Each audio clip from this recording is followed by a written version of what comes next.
Welcome to జనమాట నేను మీ చంద్ర ఈ రోజు ఈనాడు ఆంధ్రజ్యోతి ఎలాంటి వార్తలు రాసా ఆ వార్తల వెనుక ఉన్న మర్మం ఏంటి విశ్లేషణ చేసే ప్రయత్నం చేస్తాం మనం ముఖ్యంగా ఈనాడు వార్తాపత్రికను చూసుకున్నట్లయితే వైకాపా మాఫియా జైలుకి అంటూ రాజ్నాథ్ సింగ్ మాట్లాడిన మాటలు రాశారు వీళ్ళు రాష్ట్ర ప్రభుత్వం అవినీతిలో కూరుకుపోయింది వీళ్ళు అసమర్థత వల్లే పోలవరం పూర్తి కాలేదు కేంద్రం ఇచ్చిన నిధులను పక్కదో పట్టించారు రాష్ట్రంలో ప్రతి వ్యక్తిపై 2 లక్షల అప్పు ఎన్డీఏ కూటమితోనే రాష్ట్ర అభివృద్ధి సాధ్యం రక్షణ శాఖ మంత్రి రాజ్నాథ్ సింగ్ వ్యాఖ్యలు మరి ఎన్డీఏతోనే రాష్ట్ర అభివృద్ధి సాధ్యమైతే ఈ రాష్ట్రానికి రావాల్సిన పోలవరం నిధులు ఆ రోజు ఏటీఎం మీరు నిర్మించి ఇచ్చింటే చంద్రబాబు నాయుడుకి ఇవ్వకుండా ఈ రోజు ఈ పరిస్థితి వచ్చేది కాదు కదా మరి కేంద్రంతో ఆ రోజు పొత్తులో ఉన్న టీడీపీ ఖచ్చితంగా బీజేపీ 5 సంవత్సరాలు కాదు 10 సంవత్సరాలు ప్రత్యేక హోదా ఇస్తానన్నది అన్నారు మరి 2014 ఎన్నికల్లో ఇదే కూటమి బీజేపీ టీడీపీ జనసేన పార్టీలు వచ్చాయి మరి ఆ రోజు ప్రత్యేక హోదా ఎందుకు ఇవ్వలేదు మన రాష్ట్రానికి అంటే అడ్డగోలుగా విభజించింది మీరే కేంద్రంలో ఉన్న పార్టీలో ఒకవైపు మన రాష్ట్రాన్ని అడ్డగోలుగా విభజించడానికి పూర్తి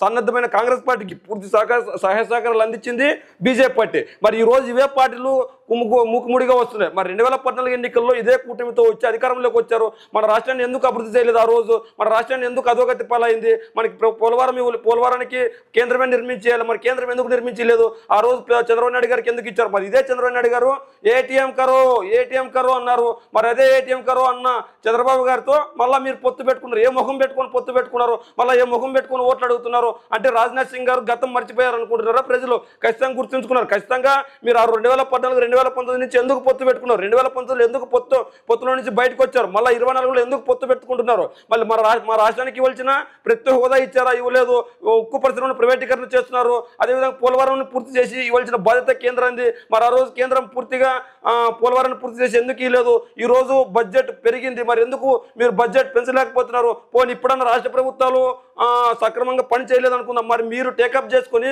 పోలవరాన్ని పూర్తి చేసి మన రాష్ట్రానికి మన జాతికి అంకితం చేయండి తప్పేముంది అంటే మీకు కేవలం ఓట్లు మాత్రమే కావాలి ఆంధ్రప్రదేశ్ అభివృద్ధి అవసరం లేదని మనకు తేటతెల్లమవుతుంది అదేవిధంగా కొత్త వారు వచ్చారంటూ ఒక వార్త రాసుకొచ్చారు నిఘా విభాగాధిపతిగా కుమార్ విద్యుత్ విజయవాడ సిపిగా పిహెచ్డి రామకృష్ణ నియమించిన కేంద్ర ఎన్నికల సంఘం నిబంధనల ప్రకారం వ్యవహరించే అధికారులుగా వీరికి గుర్తింపు అంటే కేంద్ర ఎన్నికల సంఘం నిర్వహించింది కేంద్ర ఎన్నికల సంఘం ఖచ్చితంగా కాంగ్రెస్ పార్టీ ఎలాంటి అభియోగాలు మోపుతుందో మనం చూస్తున్నాం ఈ నేపథ్యంలో ఖచ్చితంగా రాష్ట్రంలో ప్రశాంతంగా ఎన్నికలు జరగవు అన్నది కూడా వైసీపీ వాళ్ళు విమర్శలు చేస్తున్నారు ఎందుకు విమర్శలు చేస్తున్నారంటే ఖచ్చితంగా ఈరోజు టీడీపీ జనసేన బీజేపీ పొత్తులో ఉంది కాబట్టి వాళ్ళకి ఇష్టం వచ్చిన అధికారులు చేసుకున్నారని ఉంది లేదంటే ఇంత సాఫీగా ఇంత అనుకూలంగా వార్త రాసే పరిస్థితి ఉండదు ఎందుకంటే ఖచ్చితంగా పోలీసు విభాగంపై ప్రతిరోజు ఏదో ఒక దురుద్దేశంతో వార్త రాసే వీళ్ళు ఖచ్చితంగా ఈ రోజు వాళ్ళకి అనుకూలంగా వార్త రాశారంటే వీళ్ళు ఆ కూటమికి సహకరించే అవకాశం ఏమన్నా ఉందన్న అనుమానాలు కూడా వ్యక్తమవుతున్నాయి వాళ్ళు చేస్తున్నారు వైసీపీ వాళ్ళు అదేవిధంగా ఇంకో వార్త మనం చూసుకున్నట్లయితే ప్రజారక్షలు కాదు వైకాపా సేవకులు అంటూ వార్త రాసుకొచ్చారు కాకీలు అంటే ప్రజారక్షణకు రాఖీలు కానీ జగన్ హయాంలో కొందరు వైకాపా పార్టీలుగా మారి అధికార పార్టీకి చాకరీ చేశారంటూ వార్త రాశారు అంటే కాకీల పైన ఎలాగైనా బురద జల్లే ప్రయత్నం చేస్తున్నారు ఎందుకంటే ఖచ్చితంగా వాళ్ళ పని వాళ్ళు చేసుకొని పోతున్నా కూడా వీళ్ళు వాళ్ళని ఖచ్చితంగా సమర్థించే పరిస్థితి లేదు ఖచ్చితంగా పైనేమో వీళ్ళు సాపిలుగా పనిచేసే అవకాశం ఉంది కానీ రాష్ట్ర పోలీసుల్లో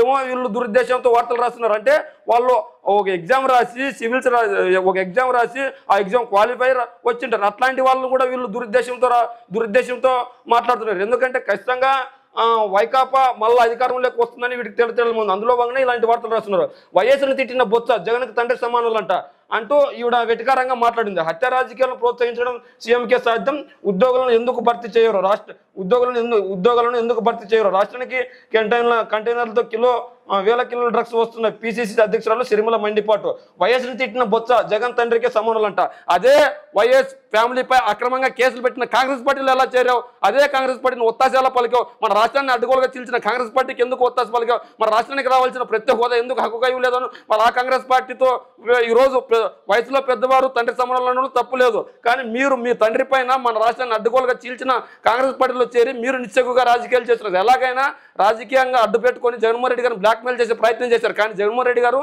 మీ బెదిరింపులకు తలవంగకపోగా మీరు ఇలాంటి ప్రయత్నాలు చేస్తున్నారు కానీ జగన్మోహన్ రెడ్డి గారు ఖచ్చితంగా సింగిల్గా వస్తున్నారు జగన్ ఎదుర్కొంటానని చెప్తున్నారు కానీ మీరు అలాగే మరి ఈరోజు మీరు ఎంతమందితో పొత్తు పెట్టుకున్నారు మీరు ఆ కాంగ్రెస్ పార్టీకి ఎందుకు మద్దతు ఇచ్చారు మరి మనకు ప్రత్యేక హోదా ఇస్తానన్న ఇవ్వలేదు మన రాష్ట్రాన్ని అడ్డుకోలుగా విధించింది అదే రాజశేఖర రెడ్డిపై అక్రమంగా కేసులు పెట్టింది రాజశేఖర రెడ్డి గారు చనిపోయిన తర్వాత జగన్మోహన్ రెడ్డి గారిని అక్రమంగా జైలుకి పంపించింది మరి ఇన్ని చేసిన కాంగ్రెస్ పార్టీతో మీరు ఎలా పార్టీ పదవి తీసుకొని మీరు ఎలా కాంగ్రెస్ పార్టీ హస్తంపై పోటీ చేస్తున్నారు. అంటే మీరు చేస్తే తప్పు లేదు, ఇంకోరు చేస్తే తప్ప. ఎవరు ముందుగా అంటే ఈరోజు బొత్స సత్యనారాయణ వయసులో పెద్దవారు కాబట్టి ఖచ్చితంగా ఆయన ఆ మాట అని ఉండొచ్చు, తప్పేముంది. కానీ మీరు బొత్స సత్యనారాయణ కాంగ్రెస్ పార్టీలో ఉన్నప్పటికీ ఆ రోజు జగన్మోహన్ రెడ్డి గారిపై అక్రమంగా కేసులు పెట్టలేదే, రాజశేఖర రెడ్డి గారిపై అక్రమంగా కేసులు పెట్టింది కేంద్రంలో అధికారంలో ఉన్న కాంగ్రెస్ పార్టీ అధ్యక్షురాలు సోనియా గాంధీ. ఆ సోనియా గాంధీ ఫంక్షన్ చేరి మీకు ఇష్టం వచ్చిన మాటలు మాట్లాడుతున్నారు. మీరు రాజకీయాల గురించి మాట్లాడుతున్నారు. అదేవిధంగా జగన్ ఓడించేందుకు ప్రజలు సిద్ధమంటూ చంద్రబాబు నాయుడు గారు, పవన్ కళ్యాణ్ గారు పార్టీ తరఫున పోటీ చేసే అభ్యర్థుల సభలో మాట్లాడారు. వైకాపాను భూస్థాపితం చేయడానికి మా శబ్దం. సింగవరంలో సభలో తెదేపా అధినేత చంద్రబాబు మే 13న ఫ్యాన్ స్విచ్ ఆఫ్ చేయండి, జనసేన అధ్యక్షుడు పవన్ కళ్యాణ్ పిలుపు అంటూ మాట్లాడారు. మరి వీళ్ళు టీడీపీ జనసేన బీజేపీ పొత్తు పెట్టుకుంది, మీరు ఏం చేస్తారని మీకు ఓట్లు వేయాలి. జగన్మోహన్ రెడ్డి గారు చేసేటవన్నీ మళ్ళీ మీరే చేస్తామంటున్నారు, మళ్ళీ మీకు కొత్తగా ఎందుకు ఓట్లు వేయాలి. అదేవిధంగా ఇదే వార్తను ఈయన ఆంధ్రజ్యోతి కూడా రాసుకొచ్చింది. జేఈలో మెయిన్స్లో తెలుగు వాళ్ళు సత్తా అంటూ జాతీయ స్థాయిలో 22 మందికి 100%లో ఏపీ విద్యార్థులకు 9, 14, 20, 27 ర్యాంకులు తుది ఫలితాలు విడుదల అయ్యాయంటూ ఒక వార్త రాసుకొచ్చారు. మరి అదేవిధంగా ఆంధ్రజ్యోతి వార్తాపత్రిక మనం చూసుకున్నట్లయితే రాజ్నాథ్ సింగ్ ఇది మనం ఇప్పుడే మాట్లాడాం కదా, ధరలు తగ్గాలంటే జగన్ పోవాలి అని, ధరలు తగ్గాలంటే జగన్ పోవాలి, అప్పుడే పేదలకు మనుగడ, 5 కోట్ల ప్రజల కోసమే కూటమిగా వస్తున్నామంటూ బాబు మాట్లాడారు. మరి ఇదే కూటమి గతంలో కూడా కూటమిగా వచ్చింది. మరి ఆ రోజు ఏం సాధించింది? మన రాష్ట్రాన్ని అప్పుల పాలు చేసింది మీరు కదా, మన రాష్ట్రానికి రాజధాని లేకుండా చేసింది మీరు కదా. నిజంగానే మీకు సిద్ధశుద్ధి ఉండింటే జగన్ ఇచ్చే సంక్షేమ పథకాలు మీరు ఎందుకు ఇస్తానంటున్నారు? జగన్ నిజంగా అన్యాయం చేసాడు ప్రజలకంటే జగన్ ఇచ్చే ప్రవేశపెట్టిన వాలంటరీ వ్యవస్థను, సచివాలయ వ్యవస్థను, అమ్మఒడిని, జగనాన్ని విద్యాదీవుని, వసతిని, ఆసరా అని, లేదంటే నేతన నేస్తాన్ని, లేదంటే ప్రతి ఒక్క సంక్షేమ పథకాన్ని మళ్ళీ కొనసాగిస్తామంటున్నారు. మళ్ళీ ఎందుకు కొనసాగిస్తారు అంటే జగన్మోహన్ రెడ్డి గారు చేసిన పనులన్నీ మీరు చేస్తానంటే మళ్ళీ మీకెందుకు ఓటేయాలి?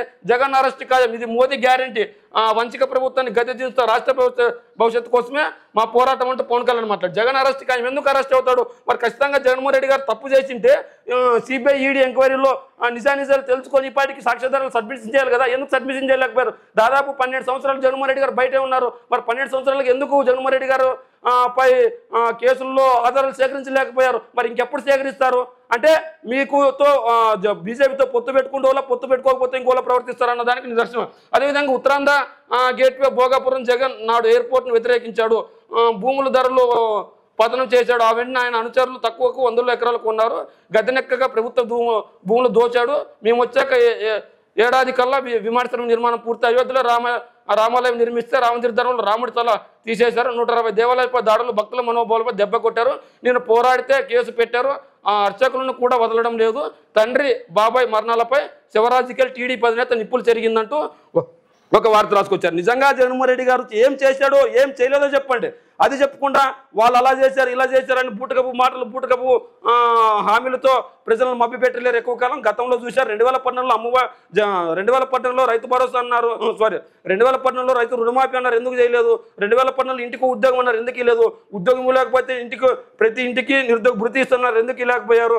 అదేవిధంగా జగన్మోహన్ రెడ్డి గారు 2019లో అధికారంలోకి వచ్చిన తర్వాత ఆయన ప్రవేశపెట్టిన సంక్షేమ పథకాలు తప్పైతే తప్పు, ఆ సంక్షేమ పథకాలు అన్నింటినీ రద్దు చేసి మేము కొత్త సంక్షేమ పథకాలు ఇస్తామని మీరు ఎందుకు చేయలేకపోయారు? జగన్మోహన్ రెడ్డి గారు పాదయాత్ర చేసి నవరత్నాలు తీసుకొని వచ్చాడు. నారా లోకేష్ గారు పాదయాత్ర చేసి ఏం తెచ్చాడు? మరి ఏం చెప్పాడు? మరి ఆ పాదయాత్ర వల్ల ఏం ఉపయోగము? మరి ఇవన్నీ అడగాలి కదా మీరు. ఇవన్నీ అడగకుండా కేవలం జగన్మోహన్ రెడ్డి గారిని గద్దె దింస్తామంటున్నారు. ఎందుకు గద్దెదించాలి? జగన్మోహన్ రెడ్డి గారు ఇచ్చేటవన్నీ మీరు ఇస్తామంటున్నారు. మరి అంత మాత్రాన్ని జగన్మోహన్ రెడ్డి గారిని ఎందుకు గద్దె దించాలి? ఎలా గద్దె దింస్తారు? అంటే ఈరోజు కూటమితో ఎలాగైనా పొత్తులు పెట్టుకొని గద్దె దించాలని ఒక ప్రయత్నం చేస్తున్నారు తప్ప అంతకు మించి జరిగే ప్రయత్నం లేదు. అదేవిధంగా నరేంద్ర మోదీ గారు మాట్లాడిన మాటలు రాశారు. యువరాజ్ సలహాదారు చెప్తానంటే వారసత్వ పన్నుపై మాట్లాడుతున్నాడు. మీ పిల్లల కోసం సంపాదించుకున్న దాన్ని సంపద పంపిణీ పేరుతో దోచుకుంటారు. పిట్రండా వ్యాఖ్యలపై ప్రధాని మోదీ ఆగ్రహం అంటూ వ్యాఖ్య రాశారు. కాంగ్రెస్ వస్తే మధ్యతరగతి బతుకున్న చచ్చున్న పన్ను, కాంగ్రెస్ వస్తే మధ్యతరగతి సంపదపై పంజా అంటూ మోదీ మాట్లాడిన మాటలు రాశారు. అదేవిధంగా మోదీ భయపడుతున్నాడు అంటూ రాహుల్ గాంధీ మాట్లాడిన మాటలు కూడా రాశారు. ఎన్నికలు తన చేతుల్లో నుంచి జారిపోతున్నాయని గుర్తించారు. అందుకే అడ్డుగోలుగా అబద్ధాలు అధికారంలోకి రాగానే కులగణన చేస్తాం. మోదీ ప్రజానేత కాదు, బిలియనీర్ల నేత. 90% జనాభాకు న్యాయం చేయడమే నా జీవిత లక్ష్యం అంటూ రాహుల్ గాంధీ మాట్లాడారు. నిజంగా మీరు ప్రజలకు న్యాయం చేసింటే మీకు ఇంత దుస్థితి వచ్చేది కాదు.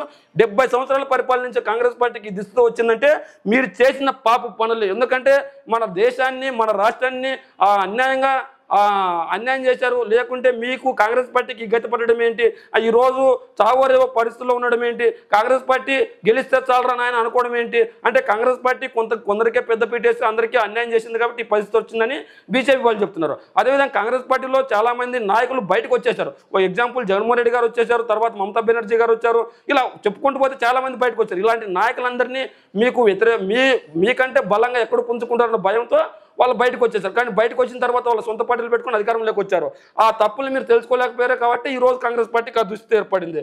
అదేవిధంగా మనం ఇక్కడ చూసుకున్నట్లయితే వయసును తిట్టిన బొత్స నీకు తండ్రితో సమానం అంటూ మనం ఇంతకుముందే మాట్లాడినాం. మరి అదే కాంగ్రెస్ పార్టీతో మీరు ఎలా పదవి తీసుకున్నారు, మరి ఎందుకు మాట్లాడుతున్నారు? మరి అదే కాంగ్రెస్ పార్టీ రాజశేఖర రెడ్డిపై చనిపోయిన తర్వాత అక్రమంగా కేసులు పెట్టింది, మరి మీరెందుకు మాట్లాడలేకపోయారు ఆ రోజు? అంటే నా గుండెకి తెలిసింది అంటున్నాం. అంటే నీ గుండెకి తెలిస్తే సరిపోతుందా? మన రాష్ట్రాన్ని అడ్డుకోవాలకి ఎందుకు విధించింది, ఎందుకు ప్రత్యేక హోదా సమానంగా మనకు హక్కుగా లేదని ఎందుకు అడగలేకపోయాము షర్మిల? అంటే ఈ రోజు మీరు ఎలాగైనా జగన్మోహన్ రెడ్డి బురద జల్లే ప్రయత్నం చేస్తున్నారు తప్ప అంతకు మించి లేదు. అదేవిధంగా గుంటూరులో వార్ వన్ సైడ్ అంటూ పెమ్మసాని చంద్రశేఖర్ బిగ్ డిబేట్లో మాట్లాడిన వార్తను ప్రముఖంగా రాసుకొచ్చారు. 1,50,000కి పైగా మెజారిటీతో గెలిస్తే మాకు 130 నుంచి 140 సీట్లు గ్యారెంటీ వస్తా అన్నారు. ఈయన నిన్నగాక మొన్న వచ్చి రాజకీయాలు చేస్తున్నాడు, ఈయన కూడా మాట్లాడుతున్నాడు. ఖచ్చితంగా మీరు ఈ దేశంలోని అత్యంత సంపన్నవాడు అయిండవచ్చు, కానీ ఈ రాష్ట్ర ప్రజలు మనసును గెలుచుకోయింది ఎవరు అని కూడా మనం చూడాలి. ఖచ్చితంగా ఈ రోజు 30 ఏళ్ల పాటు రాజకీయం చేయడానికే వచ్చా. నా కథ ఇతరులకు స్ఫూర్తిదాయకంగా ఉండాలి. నన్ను కొడితే 5 ఏళ్ళైనా వాడి చేయి నన్ను కొడితే 5 ఏళ్ళకైనా వాడి చేయి తీసేస్తా, ఎన్నికల తర్వాత జగన్ రెడ్డికి షాక్ ట్రీట్మెంట్ ఇస్తానంటూ ఈయన మాట్లాడారు. మీరు అంటే రాజకీయాల్లోకి వచ్చింది ప్రజాసేవ చేయడానికే, చేతులు కాళ్ళు నరకడానికే. అంటే మీరు ఏం మాట్లాడినా సరిపోతుంది, ఏం మాట్లాడకపోయినా సరిపోతుంది అనుకుంటున్నారా? ఈరోజు ప్రజలకు మంచి చేసేవాడు కావాలని కాళ్ళు చేతులు తీసేసేవాడు కాదు. నిజంగా మీకు సేవా తృప్తి ఉంటే వచ్చి సేవ చేయడం తప్పులేదు. ఎందుకంటే ఎవరైనా రాజకీయాల్లోకి వచ్చే హక్కు ఉంది. అంత మాత్రాన 5 ఏళ్ళకైనా నన్ను కొడితే 5 ఏళ్ళకైనా వాడు చేయి తీసేస్తా. నిన్నెందుకు కొడతారు? వాడి చేయి నువ్వెందుకు తీసేస్తావు? నిన్ను కొట్టేవాడికి బుద్ధి లేదు. ఎందుకంటే ఈ రాజకీయాలు చేసినంత మాత్రాన ఒకరినొకరు కొడతారు అనుకోవడం, ఎవరిని ఎవరు కొట్టరు. ఖచ్చితంగా మీరు రెచ్చగొట్టే మాటలు మాట్లాడుకోవడం ఆపేస్తే మంచిది, అంతకు మించి ఏమి లేదు. అదేవిధంగా 135 నుంచి 140 సీట్లు వస్తాయి మాకు గ్యారెంటీ ఉన్నారు. అంటే ఏ విధంగా వస్తాయి? జగన్మోహన్ రెడ్డి గారు ఇచ్చేవన్నీ మీరు ఇస్తారని వస్తాయా? జగన్మోహన్ రెడ్డి గారిని ఎందుకు గద్దె దించాలి? అంటే జగన్మోహన్ రెడ్డి గారు ఇచ్చే ప్రతి ఒక్క సంక్షేమ పథకాన్ని మీరు తీసుకొని వస్తారు. అలాంటప్పుడు ఇంకెందుకు అవినీతి వైసీపీ నేతలు జైలుకి అంటూ వార్త రాశారు. ఈసారి ఎన్డీఏ ప్రభుత్వం రాగానే అదే చేస్తాం, జగన్ ప్రభుత్వం అవినీతిలో కూరుకుపోయింది, కేంద్రం అంతా పూర్తి సమాచారం ఉంది. రాజ్నాథ్ సింగ్ కేంద్రం అంతా పూర్తి సమాచారం ఉంటే మరి ఇన్ని రోజులు ఎందుకు ఆగారు? మరి ఇన్ని రోజుల్లో ఎప్పుడు చర్యలు తీసుకోకూడదు? ఎన్నికల వేళ ఏదో ప్రచారం చేయాలని చేస్తున్నారు తప్ప అంతకు మించి మీ దగ్గర సమాచారమే ఉంటే చర్యలు తీసుకోవచ్చు కదా. ఈడీలో సిబిఐలో పంపొచ్చు కదా, మీరు ఎందుకు పంపలేకపోతున్నారు? పక్క రాష్ట్రంలో తెలంగాణలో పంపినప్పుడు ఏపీకి ఎందుకు పంపలేకపోయారు? అంటే కేవలం రాజకీయంలో ప్రచారానికి తప్ప అంతకు మించి ఏం లేదు అనిపిస్తుంది. ఏదేమైనప్పటికీ ఆంధ్రజ్యోతి, ఈనాడు తెలుగుదేశాన్ని అధికారంలో తెచ్చిపెట్టే విధంగా వార్తలు రాశాయి. అదేవిధంగా వైసీపీకి సంబంధించిన ఏ ఒక్క వార్తను ప్రచారం చేసిన దాఖలాలు లేవు. మరి ఈనాడు ఆంధ్రజ్యోతి ప్రచారం చేయనంత మాత్రాన ఏమన్నా నష్టం వచ్చిందా? మరి లేకపోతే ఆంధ్రజ్యోతి, ఈనాడు 130 నుంచి 130 సీట్లు వస్తాయని ఖండాబద్ధంగా నమ్ముతుంది. మరి ఏదేమైనప్పటికీ వచ్చే ఎన్నికల్లో గెలుపోవడం ఎలా ఉండబోతున్నాయి? అదేవిధంగా ఆంధ్రజ్యోతి, ఈనాడు వైసీపీకి సంబంధించిన వార్తలు రాయకపోవడానికి మీరు ఎలా చూస్తారో మీ కామెంట్ రూపంలో తెలియజేయండి.